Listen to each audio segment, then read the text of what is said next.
gampang dipotong ketika bisnisnya ini mengalami misalnya krisis gitu, krisis keuangan, paling gampang ya udah potong aja advertising, jeder. Secara fundamental tidak akan terlalu berubah bisnisnya. Nah, capital allocation yang ketiga, ya kan, kita udah bahas tadi growth capex, kita bisa pakai investasi untuk balik ke bisnis yang terlalu bikin central kitchen, kita bisa bikin outlet lebih baru. Yang kedua tadi kita udah bahas juga, ya bisa R&D, bisa seperti Dyson ini, bisa seperti Nvidia, bisa seperti Coca-Cola di advertising. Yang ketiga adalah merger and acquisition.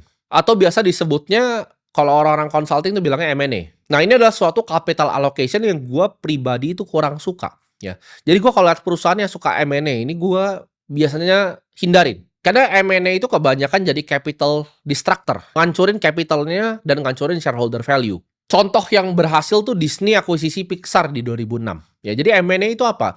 Ketika ini ada perusahaan besar, ya, ini ada perusahaan besar lagi, mereka bisa merger. Atau ada perusahaan besar, lihat perusahaan yang kecil yang bisa jadi saingannya, atau yang bisa sinergi dalam bisnisnya, dia caplok untuk diakuisisi. Tapi dari sekian banyak yang berhasil nih sebenarnya dalam sejarah dunia ya, kebanyakan yang gagal melakukan M&A ini. Nggak banyak yang berhasil ya. Bisnis yang besar yang bisa retain shareholder value itu nggak banyak yang melakukan M&A secara konsisten dan berhasil terus. Contoh, banyak yang biasanya banyak gagalnya dulu baru justru berhasil. Microsoft tuh tahun 2013 dia akuisisi Nokia dan itu ya kita tahu lah gagal total.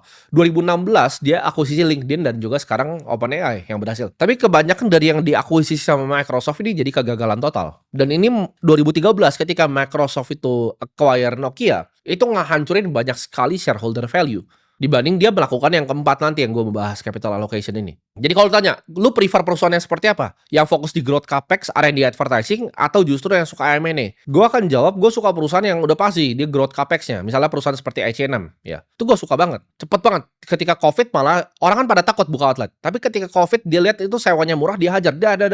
Buka sehari satu. Gue suka tuh perusahaan yang seperti itu. Jadi preferensi pribadi gue biasanya avoid bisnis yang heavy-nya justru di M&A. Menurut gue tuh artinya biasa mereka tidak tahu apa yang sedang mereka lakukan dengan capitalnya. Nah, dan capital allocation yang keempat atau terakhir, ya ini jadi secara fundamental. Memang cuma ada 4 cara, ya tidak ada cara lain. Cara terakhir adalah antara share buyback atau dividen ke pemegang saham. Jadi uang sisa yang udah tidak bisa di ke growth capex ya. Misalnya Holy Wing sudah tidak bisa buka outlet lagi, sudah tidak efisien untuk buka outlet lagi. Itu bisa dibagikan ke para pemegang saham. Kalau udah TBK itu bisa buyback ya, dibeli di pasar lagi sahamnya atau dibagikan secara dividen. Nah, ini kalau di luar negeri ini udah jadi hal yang lumrah ya untuk dibagikan secara buyback ya. Kalau kita lihat perusahaan-perusahaan yang sering buyback itu seperti Apple, seperti Nvidia. Mereka kalau ada laba bersih yang tidak dipakai untuk antara R&D, growth capex, mereka beli lagi sahamnya di publik. Seperti Exxon kita lihat itu banyak sekali melakukan buyback. Tapi kalau perusahaan-perusahaan non TBK seperti misalnya Bloomberg ya, mereka akan bagikan dalam berupa dividen ke para pemegang sahamnya.